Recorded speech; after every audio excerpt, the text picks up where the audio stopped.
Bom dia, muito bom dia. Está no ar o Jornal do Boris. O Jornal do Boris é um sobrevoo pelos principais acontecimentos do Brasil e do mundo a partir das primeiras páginas dos jornais.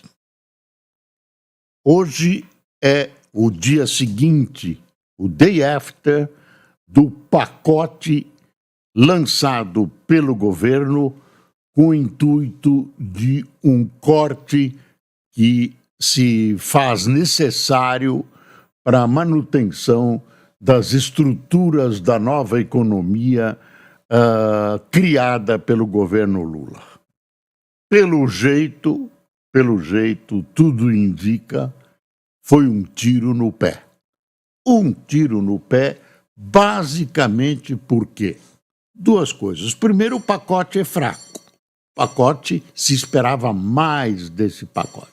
Se esperava que ele mexesse com as estruturas, tivesse um grau de profundidade estrutural, mexesse em coisas menos superficiais, mais profundas que o Brasil precisa. A outra coisa é essa contradição que tem um caráter político, muitos acham que é eleitoral, deve ser as duas coisas, que é transformar um anúncio de fatos desagradáveis para grande parte da população numa notícia, a tentativa, numa notícia agradável, anunciando o corte do imposto de renda. Quer dizer, você, na verdade, noticiou dois fatos contraditórios, criou dois fatos contraditórios. Você procurou e precisava restringir despesas e o fez de maneira tímida, mas, por outro lado, você criou uma despesa ao abrir mão de uma parcela bastante significativa do imposto de renda.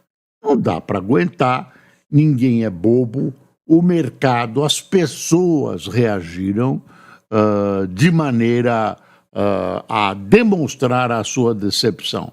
E como é que os agentes econômicos, como é que as pessoas reagem? Reagem quando põe a mão na massa da economia. Então, o dólar chegou a praticamente R$6, um recorde absurdo, né? E as representantes, as associações, sindicatos, representantes de empresas, representantes de setores, mostraram toda a sua decepção, porque o país não vai se ajustar dessa maneira. O que se fez foi um curativo, algo tópico, uma solução para que as coisas do governo andassem um pouco. Então, isso está refletido nos jornais. Quando a gente lê, você, de repente, topa uma notícia com o PT festejando. O PT festejando, o Lula dizendo que a medida foi muito boa e que logo a população vai compreender. Essa é uma posição do PT de festejar. Eu acho que isso está com esse festejo, é muito da ala política do PT, né, que quer promover o presidente Lula candidato à reeleição em 2026. Mas o setor técnico, né, o pessoal mais ligado a Fernando Haddad, realmente mostrou a sua preocupação com a vaziez, né, desse pacote que prometia uma tempestade e trouxe uma garoa. Olha aí a manchete da Folha de São Paulo. Dólar bate histórico, R$6, históricos, R$6, com desconfiança de pacote de Lula. Vê, ampliação da isenção do imposto de renda frustra mercado que esperava apenas medidas de contenção de gastos. Aí fizeram a contenção e, para tentar encobrir, espertinhos, para tentar encobrir a notícia dura, difícil, má de ser digerida, né? Transformando-a num aviso bonitinho de redução do imposto de renda para uma faixa da população que ganha até R$ 5.000. Congresso cobra liberação de emendas para votar ajuste neste ano. Eles fizeram, isso já está separado, está aqui junto na mesma linha, mas é outra coisa. O Congresso votou uma farsa, né, que é supostamente se adaptando às exigências do STF para as emendas, né, a distribuição das emendas, da grana, está proibida nesse instante pelo STF, e o Congresso manda uma mensagem para o STF, lembrando que é hora de liberar, porque a lei agora é outra, mas, na verdade, é mais do mesmo, é a mesma coisa, não mudaram praticamente nada. Aliás, na minha opinião, emenda parlamentar deveria ser extinta. Parece uma loucura, mas tenha certeza que não é. Não é finalidade de um executivo, de um legislativo realizar obras, distribuir dinheiro dessa maneira, e mais, dinheiro que a gente não sabe para onde e nem como foi, e nem da maneira que foi, nem a maneira com que ele foi utilizado.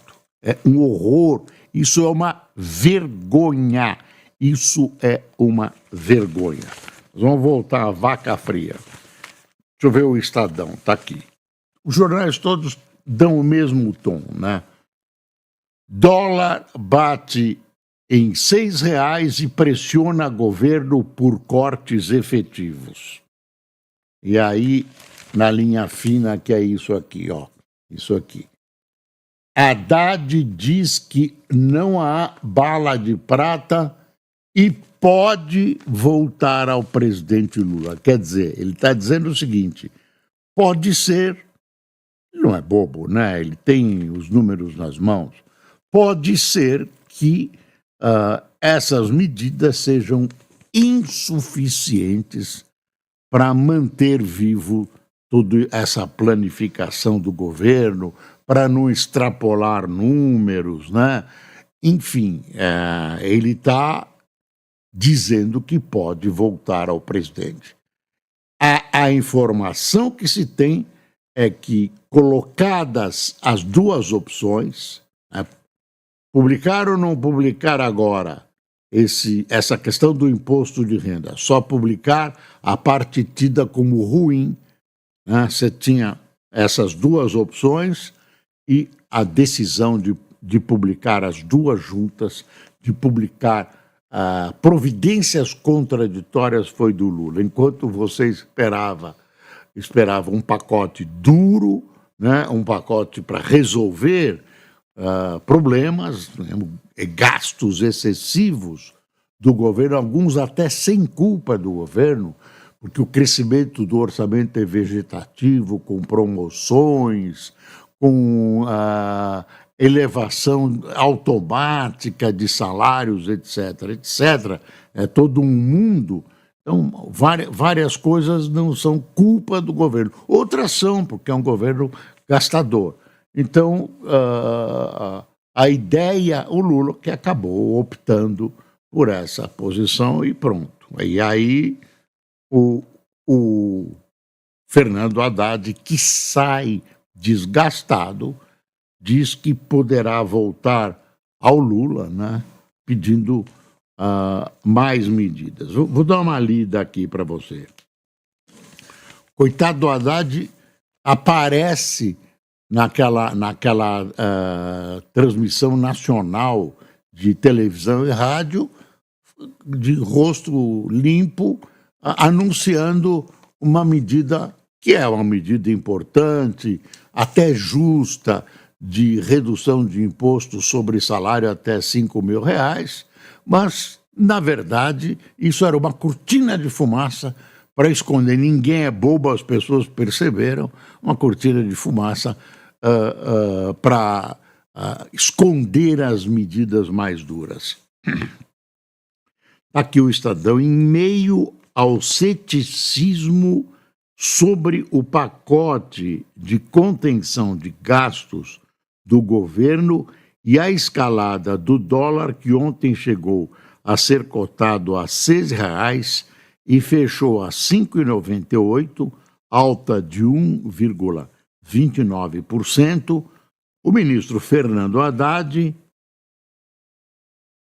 da Fazenda, admitiu que o governo pode ser obrigado a adotar novas medidas de ajuste fiscal para controlar as contas públicas. Mal saiu esse pacote, já temos um anúncio de um outro. Haddad afirmou não acreditar em bala de prata para reequilibrar as contas públicas. Segundo ele, certamente vai haver a necessidade de novas medidas e de voltar ao presidente Lula. O pacote mexe com pontos como o salário mínimo, benefício de prestação continuada e previdência dos militares. O governo estima impacto fiscal de 371 bilhões entre 2025 e 2030. Para analistas, as medidas dão sobrevida ao arcabouço fiscal. É isso que eu quis dizer, arcabouço fiscal. É um pouco de injeção de sangue nas veias do arcabouço. Nada mais, não é a cura do problema, é sobrevida. Então vamos repetir aqui. Para analistas, as medidas dão sobrevida ao arcabouço fiscal, mas são insuficientes para resolver as contas do país. Pesou na avaliação negativa a isenção do imposto de renda para quem ganha até R$ 5.000. Não é exatamente isso, pesou o fato de terem sido apresentadas com essa medida dos 5.000 situações absolutamente contraditórias. Um gasto não vai receber, um gasto contra a necessidade de medidas duras de contenção. Temporal. Ontem, um temporal se abateu sobre a Grande São Paulo, há problemas nos aeroportos, suspensão de voos, até agora a confusão continua, e, para variar, faltou luz, embora a Enel informou que acionou antecipadamente seu plano de operação. Muito bem, mas as casas ficaram às escuras. A Enel, dessa vez, se antecipou. É uma coisa assim como se ela avisasse as pessoas que ia faltar luz. Bom, a Enel já conhecemos a Enel, que é a mãe da escuridão. Deixa eu ver. Olha que coisa a que a gente está sujeito. Call center do crime vazou dados de 120 milhões de brasileiros. Quadrilha provavelmente vendeu informações. Lista tem desembargadores e governos de 15 estados. Pelo menos é democrática a lista, né? Tem autoridades também. Mas seu nome está aí na praça. Logo, logo alguém aparece. Enfim, um vigarista, um picareta, um bandido desse aparece aí. Aliás, a polícia tem prendido vários desses bandidos, 171, né? Pessoas que tentam enganar, especialmente os mais velhos, etc. Mas pelo número de prisões a gente vê que a atividade dessa gente é muito grande. eu ver o Globo. Está aqui o Globo. Olha aí, pronto. Ajuste fiscal tímido frustra e dólar chega a bater R$6. É o Globo. Você vê que o tom dado por toda a imprensa é o mesmo. Não pensa que eles sentam e combinam, não é bem assim. O Estadão tem um editorial chamado Pastel de Vento. Olha o nome do editorial. Não era crível esperar que Lula avalizasse um corte expressivo a menos de 2 anos das eleições, mas o governo se superou ao anunciar junto isenção maior do imposto de renda. Não é à toa o dólar foi a R$6. Né? É esse tiro no pé. Quer ver? Deputados avaliam unir a proposta de corte de gastos do governo à PEC das igrejas. Dispostos a agilizar a aprovação do corte de gastos do governo Lula, mas também garantir alguma vantagem nessa pressa toda, deputados estudam maneiras de unir o pacote fiscal a alguma PEC que já esteja em tramitação avançada. Eis que surgiu uma ideia de integrantes da bancada evangélica,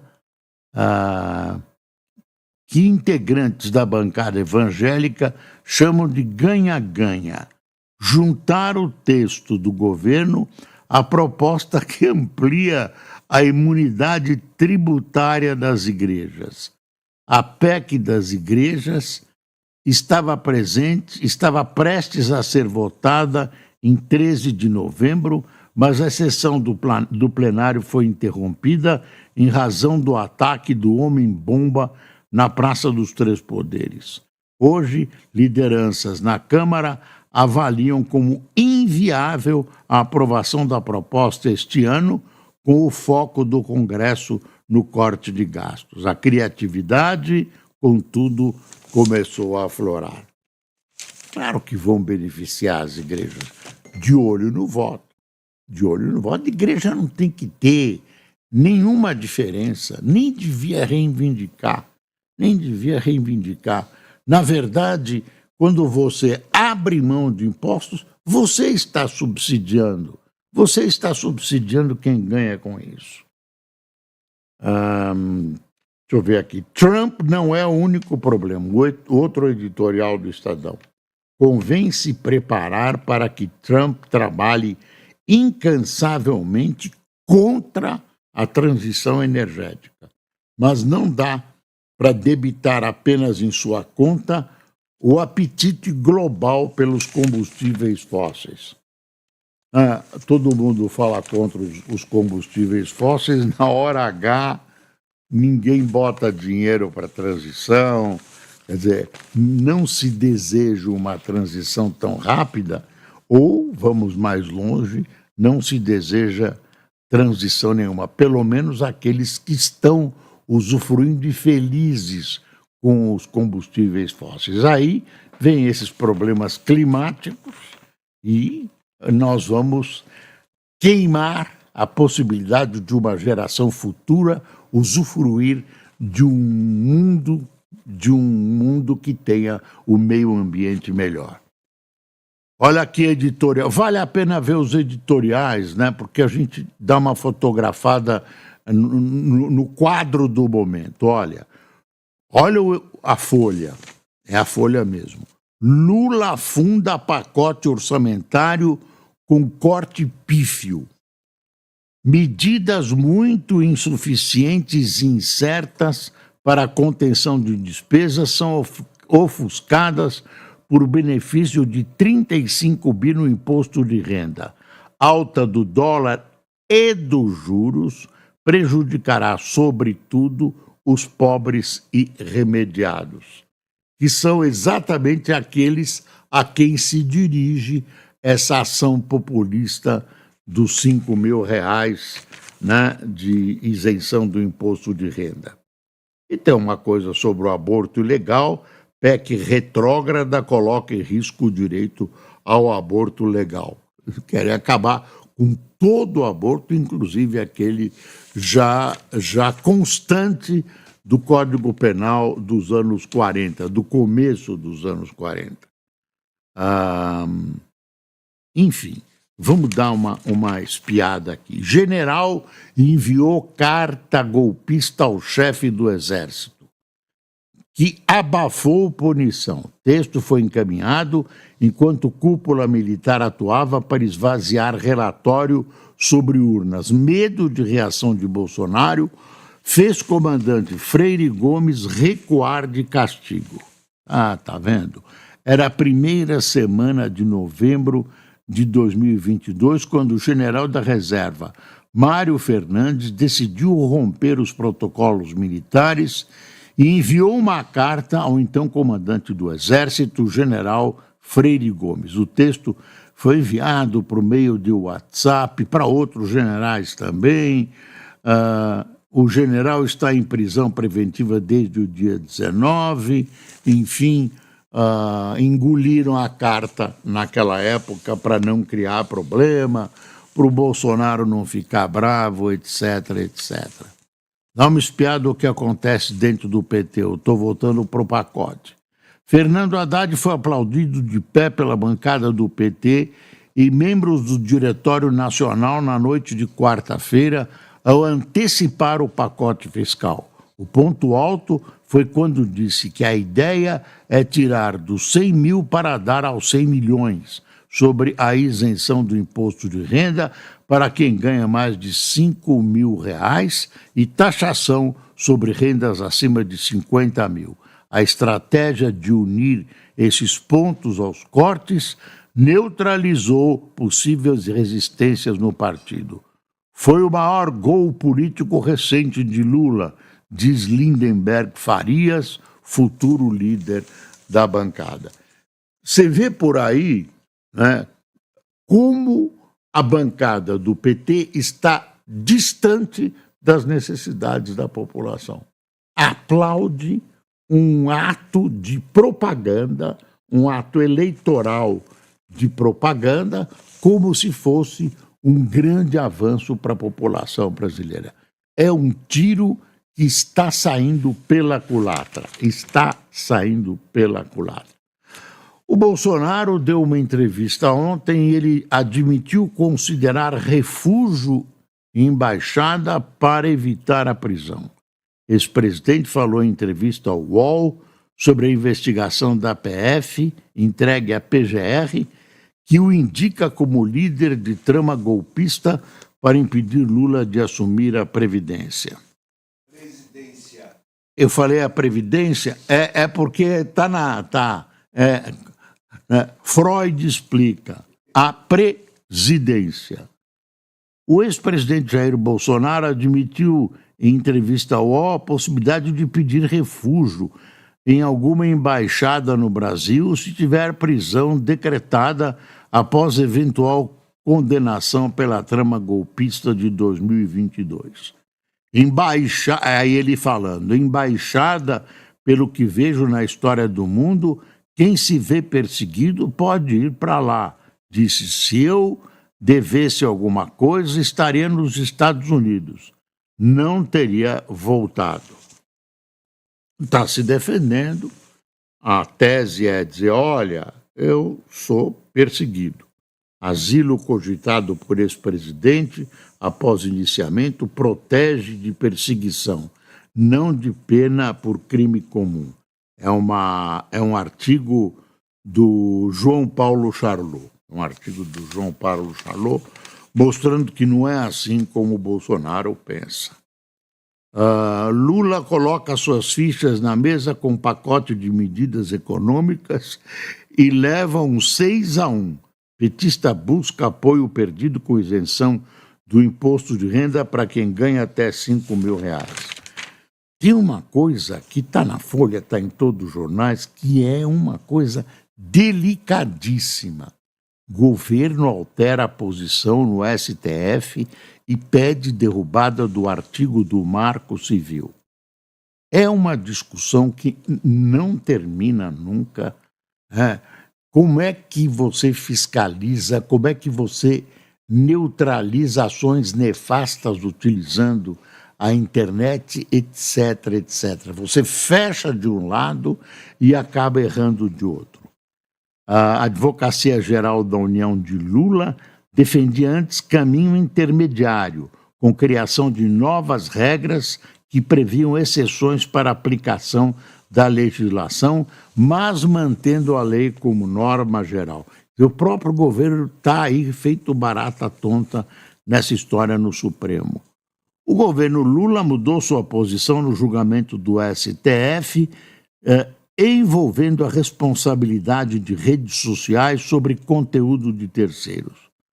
Como tema central da discussão está o artigo do Marco Civil da Internet, que diz que as redes só estão sujeitas a pagar indenização por algo postado por terceiro após uma decisão judicial ordenando a retirada, mantiverem-se a justiça ordenar a retirada e eles mantiverem o conteúdo no ar. Em sustentação oral nesta quinta-feira, o advogado da Geral da União, Jorge Messias, defendeu a inconstitucionalidade da regra, o que a derrubaria. Em manifestação protocolada no processo, a União havia se posicionado antes por um caminho intermediário, que no jargão jurídico é conhecido como interpretação conforme a Constituição. O Marco Civil da Internet foi aprovado em 2014, na gestão de Dilma Rousseff, depois de anos de discussão marcada por participação pública. De modo adicional, Messias defendeu que, caso a Corte não acatasse a posição de declarar a inconstitucionalidade, fossem adotadas as balizas apontadas no memorial protocolado, que se aproximaria de uma regulação das redes com uma série de novas regras e que, na prática, também seria uma transformação profunda no regime atual. Olha, é difícil, é problemático, mas eu acho o seguinte, do alto da minha ignorância, é o seguinte: você não pode entregar a essas empresas, cuja finalidade é lucro, não é servir, é lucro, é grana, é dinheiro, a decisão de elas julgarem o que pode e o que não pode ser publicado. Isso é uma coisa. Enfim, você não vai delegar uma questão que é da justiça, que é exclusiva da justiça até hoje. Você não pode fazer isso. Quer dizer, deve continuar cabendo à justiça e você deve ter instrumentos de punição. Sempre o que eles podem tirar é o anonimato. O anonimato é inconstitucional e não pode. Então, chega algo que não é assinado, que não tem nome, que tem IP falso, etc, etc, eles podem tirar. O resto não. O resto tem que ser com a justiça, que tem que funcionar rápido. E para punir existe injúria, calúnia, difamação. Existe um cabedal de leis que podem resolver o problema. Mas a briga é um problema, também um problema econômico. Né? Também é um problema econômico. Todo mundo quer tirar o músculo da seringa, mas também quer ganhar dinheiro. Deixa eu ver o valor aqui. Olha, governo estima poupar 327 bi até 2030. Especialistas avaliam o pacote fiscal como insuficiente. Decepção com medidas faz dólar bater em R$6. Ibovespa perde 2,4% e juros dispararem. Ah, meu Deus! Onde vamos, Brasil? Sexta-feira, e uma sexta-feira chatinha aqui em São Paulo, clima horroroso, né?